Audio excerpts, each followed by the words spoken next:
श्री राधे राधे। भक्तों, प्रभु के जो प्रेमी होते हैं वो प्रभु के सुख के लिए सोचते हैं कि हमारे भगवान सदा सुखी रहें, इनकी हम खूब सेवा करें, खूब आनंद से रहें, इनको कोई कष्ट न आने पावे। ये भक्त का भाव होता है। किंतु चिढ़ने वाले जो होते हैं अभक्त लोग, वो लोग यही चाहते हैं कि इनको खूब तकलीफ आवे, इनका कैसे उत्कर्ष हो रहा, आनंद कैसे इनको दिया जा रहा, सुख कैसे क्यों दिया जा रहा है इनको। और प्रभु सबका भला चाहते हैं, अपने प्रेमियों का भला तो सदा ही करते हैं, लेकिन विमुख जनों का भी भला चाहते हैं। जो भगवान के विरोध में रहते हैं उनका भी कल्याण चाहते हैं। यही कारण था कि परिवार में रहने वाले गौरांग महाप्रभु की सेवा भक्त लोग कर रहे थे और चाहते थे कि यहीं रहें, अपने घर में रहें। और विमुख जन चाहते थे नहीं, इतना क्यों इनके लिए सेवा की जा रही। तो महाप्रभु ने सोचा कि अब मैं घर छोड़ दूंगा और जगत के कल्याण के लिए संन्यास धारण करूंगा। भक्तों, आप यही श्रवण कर रहे थे। यहाँ तक कि भक्त लोग जब इस बात को सुन पाए हैं तो कितने तो धैर्य खो बैठे। उन्हें लगता था कि अब हम जीवित रह के क्या करेंगे जब हमारे प्रभु को दुख दिया जाएगा।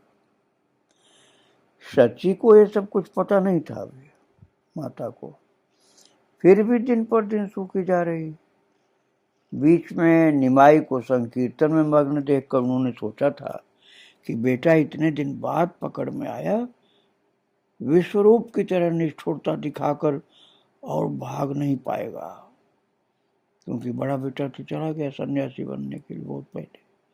अब इसको मैं नहीं जाने दूंगा। निमाई संकीर्तन में पागल हो रहा है। ऐसा संकीर्तन घर को छोड़ और कहाँ मिलेगा। फिर निताई, अद्वैत, श्रीवास आदि संगी भी कहाँ मिलेंगे। इसलिए निमाई इन सब साथियों का और संकीर्तन का लोभ छोड़ करके नहीं भागेगा। किंतु संकीर्तन में निमाई की स्पृहा कम हो गई। नृत्य गीत एक प्रकार से थम गया। संगियों के साथ कृष्ण कथा बंद हो गई। रहा केवल नीरव रोदन और विभोर अवस्था। केवल यही नहीं, पहले निमाई आनंद में डगमग करते, अब जैसे अतिशय व्यथित हैं। हृदय में मानो शूल बिधा हुआ है और उससे चंद्रवदन कातर है। शची मन में इतनी दुखी हैं कि निमाई के मुख की ओर नहीं देख पाती। किंतु वो भी शची का वास्तविक दुख नहीं। निमाई क्या घर में और रहेगा, वे उसी घर में अटका करके कैसे रखें। निमाई उनके या विष्णु प्रिया के कहने में नहीं, अपने भक्तों के कहने में भी नहीं, संकीर्तन में भी मत नहीं अब हो रहा। अब तो वो अकेला बैठा रोता रहता है, किसी से बात नहीं करता। माता सोच रही है अब तो ये बहुत दुखी सा दिखता है। ऐसे समय में शची ने देखा कि केशव भारती आए हैं और वे निमाई से बातें कर रहे हैं। तब लिया लिया, मेरे निमाई को ले लिया। शची के मन में ये महा आतंक बैठ गया। वे समझ नहीं पाई कि क्या करें। दुखिया शची माता ने तुरंत अपनी बहन चंद्रशेखर की पत्नी को बुलवाया। उन्हें लेकर एकांत में बैठी और बड़े दुखी मन से बोली। शची बोले, भगनी सुनो, तुम्हारे कहिजे पुनः आमार जीवन विश्वम्भर। माता ऐसे बोलने लगी। शची की बहन ने पूछा कि निमाई ने कब कैसे किसका आदर किया। शची ने कहा, उस दिन केशव भारती नाम के सन्यासी आए, तो निमाई ने उनसे बातें की और आदर पूर्वक उन्हें भोजन कराया। ये देखकर मेरे प्राण उड़ गए। बहन बोली, इसमें क्या दोष हुआ जो तुम परेशान हो? उन्होंने कहा, लगता है केशव भारती बड़े भक्त होंगे, तभी निमाई ने आदर किया है। और तो सची माँ ने कहा, बहन तुम क्या भूल गई? सन्यासी नाम सुनकर मेरे प्राण कांप उठते हैं। विश्वरूप मेरा बड़ा बेटा मुझे जो शिक्षा दे गया है वो भूलने की नहीं। मेरे घर के पास से भी कोई सन्यासी निकलता है तो मैं तुरंत ठाकुर जी के कक्ष में जा करके धरना दे देती हूँ, कहीं वह मेरे निमाई को न ले जाए। यदि घाट पर सन्यासी देख लेती हूँ तो तुरंत मन में आता है कि वो निमाई को भुलावा देकर ले जाने को आया। तब दोनों बहनों ने परामर्श करके तय किया कि इस विषय में निमाई से पूछना चाहिए। सची बोली, बहन देखो तो निमाई बाहर है कि नहीं? स्नान का समय हो गया, वो अभी तक घर क्यों नहीं आया? उनके कहते कहते उनकी बहन बोल पड़ी, लो निमाई आ रहा है। निमाई आए और सची ने देखा कि वो सचेत है। निमाई ने माँ को देखते ही भक्ति से गदगद हाथ जोड़कर चरणों में पड़ करके प्रणाम किया। निमाई जितनी बार सची को देखते उतनी ही बार इसी प्रकार प्रणाम करते। और सची ने चिरंजीवी होने का आशीर्वाद दिया। फिर बोली, बेटे मेरे पास तुम्हारी मौसी बैठी है, देख नहीं रहे हो, उन्हें प्रणाम करो। और यद्यपि वे प्रभु की मौसी थी, फिर भी उनके प्रणाम करने से वे सिकुड़ गई। सची अपने मन की सारी बात पुत्र से खोलकर नहीं कह पाती थी, कारण उनका मन एक ही साध से भरा था, वो ये कि निमाई घर में बैठकर गृहस्थी देखे। विश्वरूप ने संन्यास लिया, तभी से उनकी ये साध अति प्रबल है। घर निमाई संसार सुख को एकदम तृणवत अमान्य कर रहे हैं। यही कारण है कि उनका एक भाव है, निमाई का अन्य भाव है। तभी वो पुत्र के आगे मन की सारी बात कहने में कुंठित होती है। इस समय सची चिंता से व्याकुल है, अतएव अपने पहले के संकोच भाव का संकल्प द्वारा परित्याग करके बोली, निमाई एक बात पूछूंगी, मुझे धोखा मत देना, सही उत्तर देना। निमाई बोले, माँ आज्ञा कीजिए। सची ने कहा, सन्यासी को देखकर इतना आदर क्यों करते हो? उस दिन केशव भारती का इतना आदर करते देखकर मैं बहुत डर गई हूँ। निमाई बोले, माँ भारती ठाकुर परम भक्त है, इसीलिए आदर किया, इसमें बुराई क्या है? तब सची ने संकोच भाव त्याग कर कहा, निमाई तुम मुझे धोखा दे रहे हो, मेरी बात का उत्तर नहीं दे रहे। तुम क्या विश्वरूप की तरह मेरी छाती में शूल मारकर छोड़ जाओगे मुझे? स्पष्ट उत्तर दो। तब निमाई बोले, माँ मुझे क्या करना होगा मैं नहीं कर सकता, कारण मैं अपने वश नहीं। फिर भी यदि मैं कहीं जाता हूं तो तुम्हें बता कर जाऊंगा, तुम्हारी अनुमति लेकर जाऊंगा और फिर आकर तुमसे मिलूंगा। भक्तों, ये बात सुन करके सची माता बहुत पुलकित हुई और बहुत आश्वस्त भी हुई। निमाई सत्यवादी है, चंद्र सूर्य नष्ट हो जाएं तब भी निमाई की बात नहीं टूटेगी, ये सच्ची जानती है। वे इतने स्पष्ट रूप से अपने मन की बात निमाई से कभी नहीं पूछ सकी और इतना स्पष्ट उत्तर भी कभी नहीं मिला। श्री गौरांग ने जिस प्रकार उत्तर दिया उससे सची माता एकदम निशंक हो गई और तभी एक पुरानी बात उन्हें क्लेश पहुंचाने का अवसर पाकर दग्ध करने लगी। अब तक उन्होंने इसे छिपा करके गलती की, वे समझ ही नहीं पाई थी। अब जब निशंक हुई, मन ही मन समझ पाई कि निमाई विश्वरूप की तरह उन्हें छोड़कर नहीं जाएगा, तो उन्हें लगा कि उस बात को छिपाकर गलती की, और वे अनुतापानल से जल उठी, तो दुखी हो गई विशेष। बोली, बेटे, एक बात को लेकर मैं तुम्हारे प्रति बड़ी अपराधीन हूँ। डर के कारण इतने दिन नहीं बताई, आज बताती हूँ।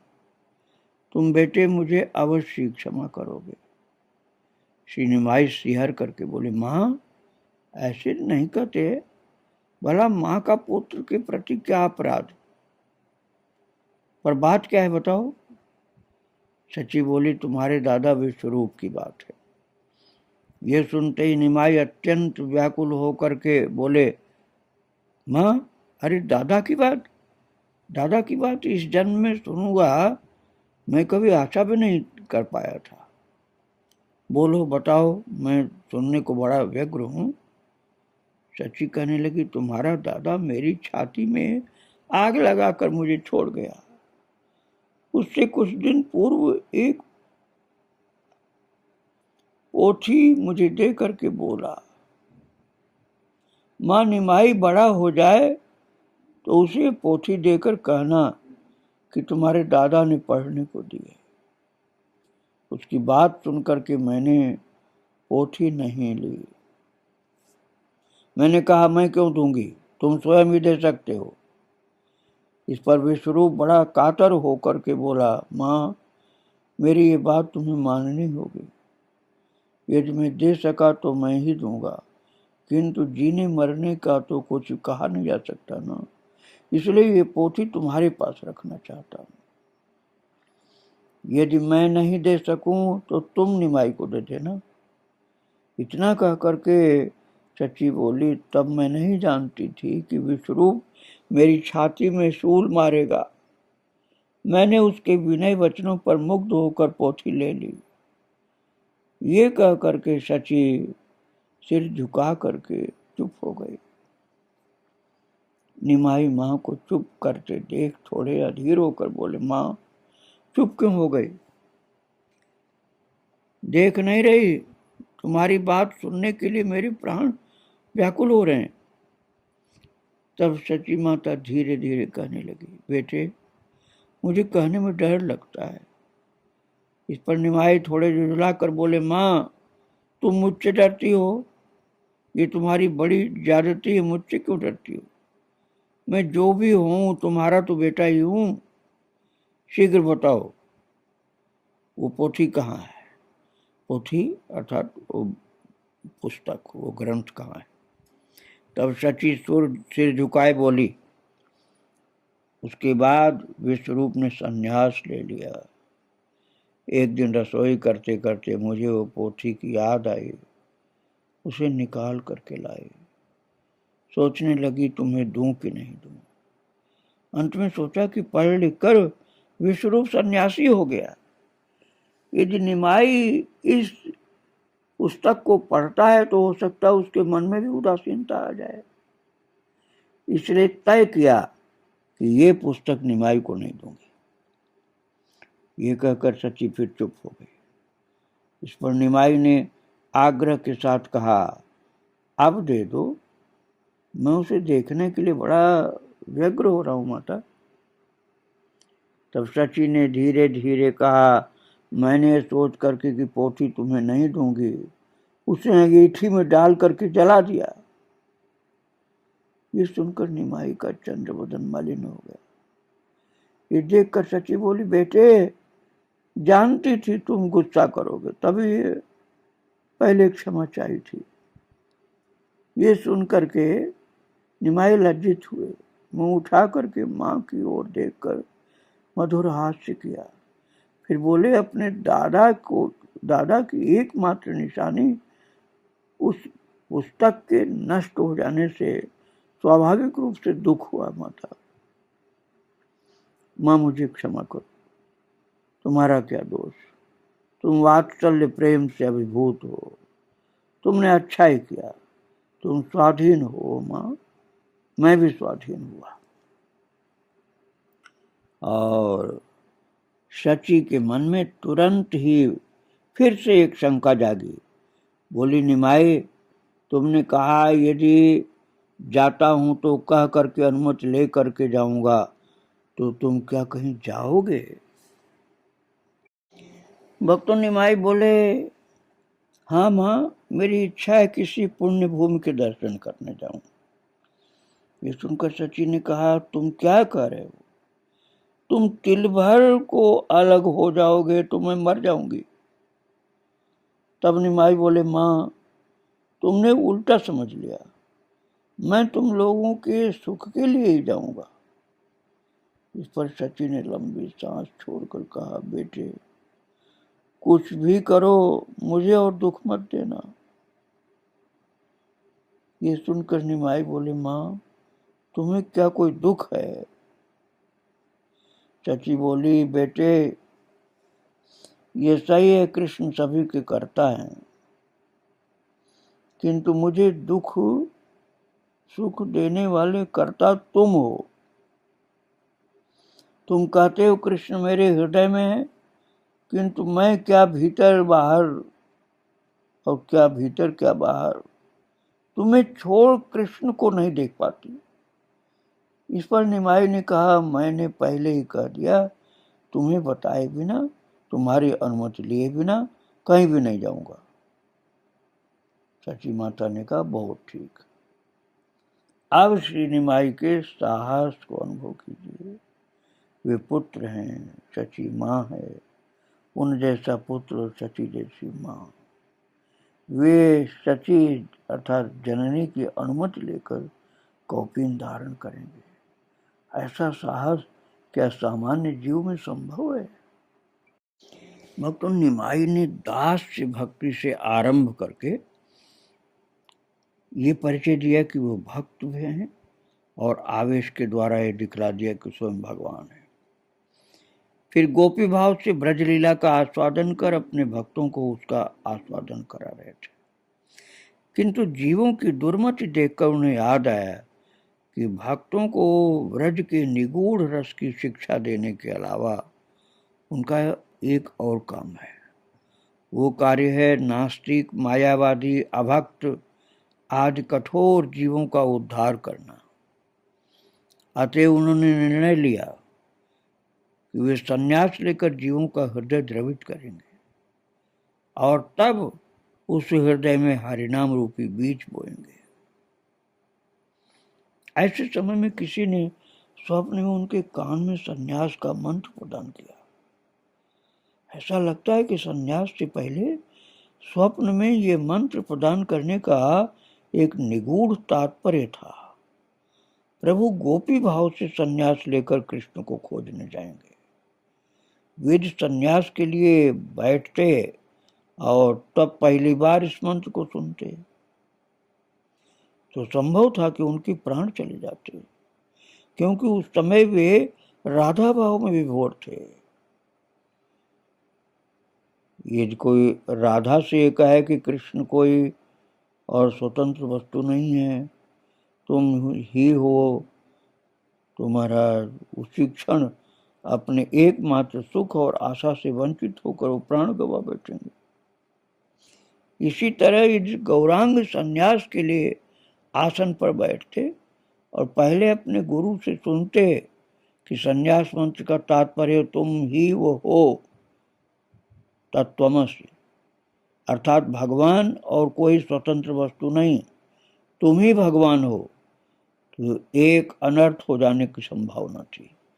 इसलिए पहले ही प्रभु ने स्वप्न में संन्यास मंत्र का क्या तात्पर्य सुन लिया और उसे सुन करके वे मर्माहत होकर के रुदन करने लगे।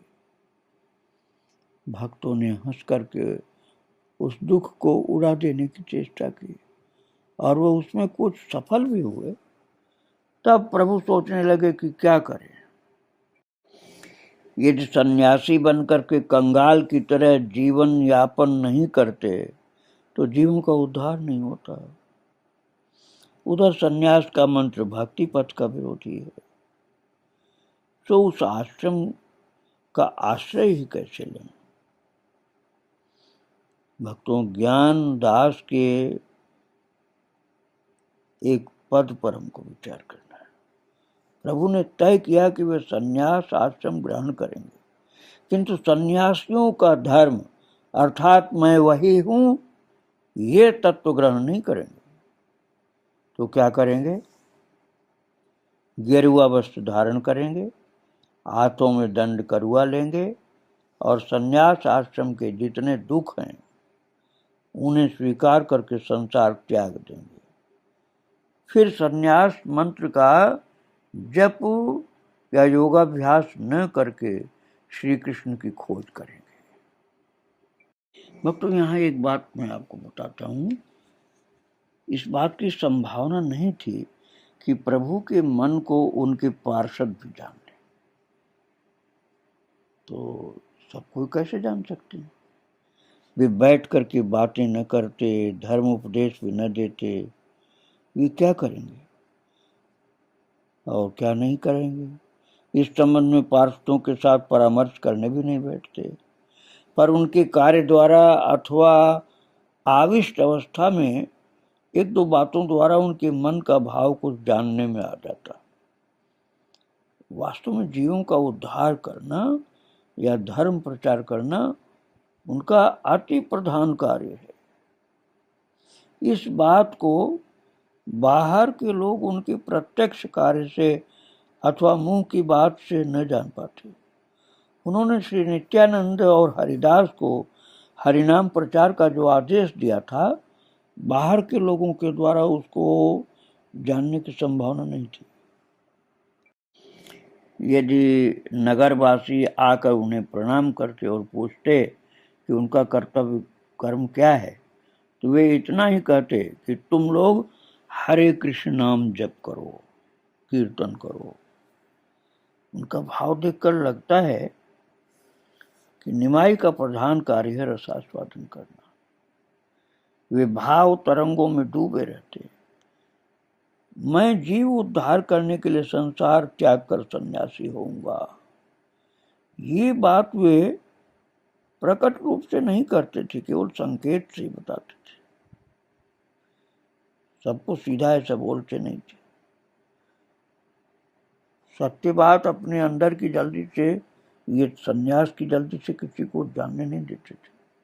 भक्तों से कहते कि कृष्ण अन्वेषण के लिए गृह त्याग करूंगा। ये नहीं बोलते थे कि सन्यास लेने के लिए गृह त्याग करूंगा, कहते थे कृष्ण के अन्वेषण के लिए गृह त्याग करूंगा। हरिनाम प्रचार करना उनका अति प्रधान कार्य है। इस बात को लोग उनके नाना कार्यों को देखकर परोक्ष रूप से समझ पाते। प्रभु हरिनाम प्रचार के लिए क्या करते? प्रभु की कृपा से भक्तगण नए नए रसों का आस्वादन करके परिवर्धित होते और ऐसे शक्ति संपन्न हो जाते कि वे अनायास ही जहां संभव था जीवों का हृदय द्रवित कर सकते थे। और हरिनाम प्रचार में जो सब प्रधान बाधाएं थीं, जिनका अतिक्रमण करना भक्तों की सामर्थ्य के बाहर था, जैसे जगाई मधाई का उद्धार, उन सब को प्रभु स्वयं दूर करते।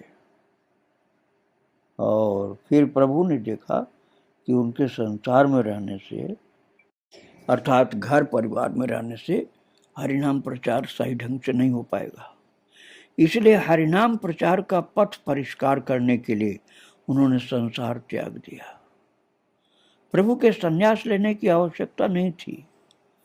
उन्होंने स्वयं कहा है कि काज सन्यासे मोर प्रेम निज धन, अर्थात संन्यास नहीं, प्रेम धन ही मेरा एकमात्र लक्ष्य है। उनका संन्यास कार्य केवल मलिन जीवों का उद्धार करने के लिए था। जो भी हो, निमाई फिर विरह रस में डूब गए। और जिन लोगों ने तरंगों के बीच हो करके बड़ी नदी पार की है, उन्होंने क्या यह लक्ष्य किया है कि नाव पर एक एक तरंग आघात कर रही है और वो डगमगा रही है? अरे नौका जितनी आगे बढ़ रही है उतनी तरंगें बढ़ रही हैं। फिर धीरे धीरे लगता है कि नौका अब डूबी। फिर देखने में आया कि सामने से एक वृहद तरंग नाव की ओर आ रही और प्राण सूख गए। तब लगा कि इस बार तो नाव डूब ही गई। इसी प्रकार भक्तगण समझ रहे थे कि एक और रस तरंग प्रभु पर आघात करने आ रही है। इस बार वो प्रभु को पूरी तरह डुबा देगी या किनारे से अलग करके अथाह सागर में बहा कर ले जाएगी। इस बार लगता है उन सब से प्रभु की दूरी हो जाएगी। उन सब ने प्रभु को खो दिया, ऐसा डर लग रहा था। और महाराज महाप्रभु का तो निश्चय था कि संन्यास लेना। भक्तगण जरूर बहुत घबराए थे, माता तो बहुत घबराती थी, लेकिन ये संन्यास की बात वो बताते नहीं थे। बस यही कहते थे कृष्ण का अन्वेषण करना मुझको। आगे का चरित्र आपको मैं फिर सुनाऊंगा। आज प्रभु को और उनके भक्तों को प्रणाम करके यहीं विराम दे रहा हूँ। श्री राधे राधे। जय जय श्री राधे श्याम। जय जय श्री सीताराम। श्री राधे।